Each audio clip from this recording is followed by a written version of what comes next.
Boa noite, cavalheiros, boa noite, senhoritas. Mandando vídeo aula agora sobre a Segunda Guerra Mundial. Frente B, aula 11, página 1 a 5. Então é o seguinte, galera, para entender a Segunda Guerra Mundial, a primeira coisa que a gente tem que entender é a ideologia nazista, é a mente de Hitler. E para entender a mente de Hitler é importante citar a sua obra-prima, que é Mein Kampf, Minha Luta, onde ele descreve, por exemplo, a superioridade do povo alemão, onde fica clara a defesa do Lebensraum, do espaço vital. Então, entendendo a mente nazista, que é uma mente militarista, entendendo a proposta de Mein Kampf, fica claro perceber como vai ser a política expansionista agressiva que marca os antecedentes da Segunda Guerra Mundial. Então, observamos, por exemplo, a unificação da Áustria, observamos passo a passo a invasão de toda a Tchecoslováquia, né? e 1º de setembro de 1939, a invasão da Polônia que leva à guerra. Para facilitar a compreensão da guerra, eu costumo dividir sua explicação em 3 partes. Primeira fase, 1939 a 41, segunda fase, 1941 a 43, e terceira fase, 1943 a 45. Então, primeira fase. Primeira coisa importante é lembrar o Pacto Nazi-Soviético, também conhecido como Tratado Ribbentrop-Molotov, que foi um acordo entre Hitler e Stalin sobre a invasão da Polônia. Hitler esperava a neutralidade de um conflito na frente oriental para poder se dedicar completamente na frente ocidental, enquanto que Stalin também queria ganhar tempo, porque a União Soviética não estava preparada para enfrentar a Alemanha nazista. Então temos o Tratado Ribbentrop-Molotov, o Pacto Nazi-Soviético, que marca a invasão da Polônia e dá início à guerra. Os nazistas tinham desenvolvido também uma nova tática de guerra, a Blitzkrieg, Guerra Relâmpago, que consistia no ataque aéreo fulminante da Luftwaffe em sincronia com tropas terrestres, por exemplo, as divisões de Panzer motorizado, que era um ataque fulminante que visava, por exemplo, burlar as defesas, para não ficar uma guerra, por exemplo, estagnada, uma guerra de trincheiras como a Primeira Guerra Mundial. Então a Blitzkrieg visava um novo tipo de guerra, que era um ataque relâmpago. Nesse contexto também, por exemplo, temos a tomada da Noruega, da Holanda, da Dinamarca, a retirada de Dunkerque. A Dinamarca era importante, pois seria uma base para os nazistas lançarem operações marinhas contra a Inglaterra. A França também capitulou. A França foi dividida entre os colaboracionistas, a República de Vichy, e a França conquistada. E na França conquistada temos o comando do general Charles de Gaulle a partir da Inglaterra. No que se refere à Inglaterra, os estrategistas de Hitler projetaram a famosa Operação Leão Marinho, que visava a invasão da Inglaterra, e a Operação Águia para destruir a Royal Air Force, a Força Aérea Britânica. Porém, apesar das sucessivas tentativas, os nazistas a Luftwaffe nunca conseguiu tomar o espaço aéreo da Inglaterra. Isso se deve primeiro à brilhante liderança de Winston Churchill, aos bons equipamentos que os ingleses tinham, não desmerecendo os Messerschmitt e Stukas alemães, mas os Hurricanes e os Spitfires britânicos funcionavam muito bem, a resistência dos pilotos da Royal Air Force, temos o desenvolvimento do radar e as mensagens alemãs que foram decodificadas e que também auxiliaram muito na defesa da Inglaterra. No que se refere, por exemplo, a esse momento, nós temos uma Europa Ocidental completamente tomada. E no final da primeira fase temos 2 questões que vão mudar o rumo da guerra. Primeiro, o ataque do Japão expansionista, que pretendia criar um império do sol nascente nas regiões do Pacífico. Já tinham começado isso com a invasão da Manchúria em 1931. Então o Japão era uma monarquia imperial sob o comando de Hirohito, mas o primeiro-ministro era o general Tojo, uma personalidade bastante expansionista. Então nós temos o ataque japonês em 7 de dezembro de 1941, à base de Pearl Harbor, que visava desarticular, por exemplo, a atuação aeronaval, os porta-aviões dos Estados Unidos nessa base. Os porta-aviões não foram destruídos, a capacidade de atuação norte-americana não diminuiu no Pacífico, e nós vamos ter grandes combates entre norte-americanos e japoneses, como por exemplo Midway, Guadalcanal e o Coral.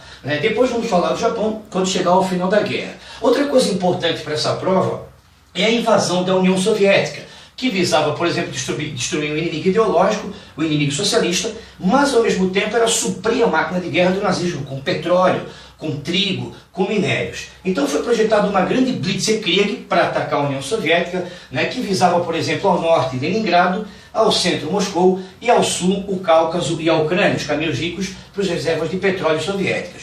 Os soviéticos empreenderam uma gigantesca defesa e, claro, vários fatores se somaram para colaborar com a resistência soviética. Por exemplo, um território gigantesco. Os nazistas subestimaram a capacidade produtiva e a capacidade de luta da população soviética. É uma luta entre a ideia de qualidade alemã versus a quantidade da produção soviética. Temos também um inverno que foi extremamente rigoroso para ambos os lados, mas devido a questões de uma logística mais difícil, prejudicou muito a tentativa de invasão nazista. Em Stalingrado, nós temos mais uma tentativa dos nazistas conquistarem a União Soviética sem sucesso. É importante lembrar e deixar bem claro que a Batalha de Stalingrado ela representou um revés na guerra, porque foi a primeira grande derrota dos nazistas, onde eles passam a ser empurrados novamente em relação ao Ocidente, e ali já se anunciava a queda do próprio Terceiro Reich. Então a Batalha de Stalingrado é uma das batalhas, se não a mais famosa, da Segunda Guerra Mundial. Temos também a Batalha de Kursk, que foi a maior batalha de tanques da Segunda Guerra Mundial. No norte da África, nós temos destaque, por exemplo, para o Afrika Korps, criado por Hitler, pois os italianos não conseguiram vencer os ingleses nessa região. E o Afrika Korps, então comandado por Rommel, o da Raposa do Deserto, atuava como um bloqueio das ricas matérias-primas que vinham das colônias inglesas. A partir desse momento, 1941 e 1942, nós entramos numa terceira fase da guerra, que é a entrada da União Soviética e a entrada dos Estados Unidos, ao lado dos aliados contra o eixo, contra o Japão, contra a Itália e contra a Alemanha. Então, nós vamos ter agora nessa terceira fase a abertura de 3 frentes de batalha. Na Europa Oriental, os soviéticos, a partir de Stalingrado, vinham empurrando os alemães e libertando, por exemplo, o leste europeu. Ao sul, nós temos a vitória aliada no norte da África, posteriormente na Sicília, com a invasão e capitulação da própria Itália no flanco sul. Aqui é importante citar a participação do Brasil, que nesse momento era representado pelo presidente Getúlio Vargas, vivíamos a fase ditatorial do Estado Novo, e o Brasil participou ao lado dos aliados contra o eixo, sempre é bom deixar claro isso, enviando a FEB, Força Expedicionária Brasileira, e a FAB, Força Aérea Brasileira, ajudando na libertação do flanco sul.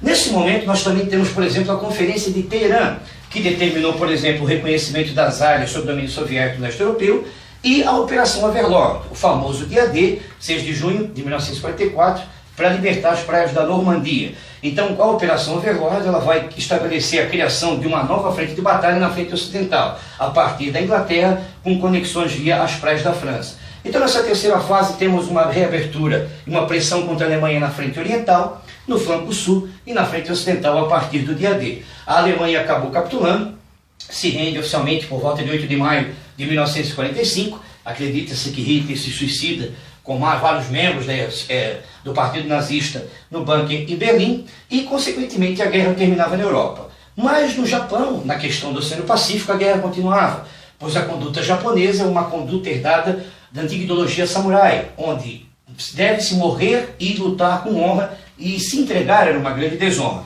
Então ficava claro ao governo norte-americano que um ataque para forçar a rendição japonesa com invasão terrestre custaria mais ou menos 1 milhão de vidas de fuzileiros navais norte-americanos.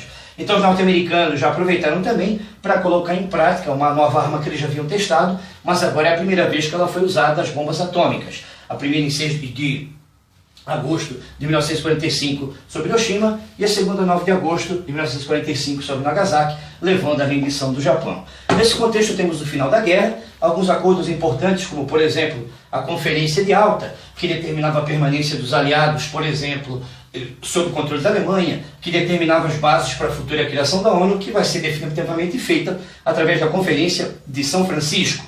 Temos também a Conferência de Potsdam, que como resultado principal dividiu a Alemanha em 4 áreas de influência e de controle, uma francesa, uma inglesa, uma soviética e uma estadunidense. E posteriormente essa divisão vai culminar com a divisão da Alemanha em Alemanha Oriental, Alemanha Ocidental, sendo que a Oriental socialista e a Ocidental capitalista. Outra coisa importante são as consequências da guerra, pessoal. Por exemplo, temos a diminuição da influência europeia, a ascensão dos Estados Unidos da União Soviética, o desenvolvimento da Guerra Fria, a criação da ONU. Fica claro os horrores, por exemplo, que ambos os lados perpetraram, por exemplo, os campos de concentração nazistas, por exemplo, os horrores do bombardeio atômico sobre o Japão. Também temos nesse momento a preocupação na Conferência de Potsdam em julgar, por exemplo, os líderes do Partido Nazista por seus crimes de guerra. E temos uma nova configuração mundial, que é a ordem bipolar característica da Guerra Fria. Essas são algumas dicas aí sobre a Segunda Guerra Mundial. Eu acho que é meramente ilustrativo. Boa noite.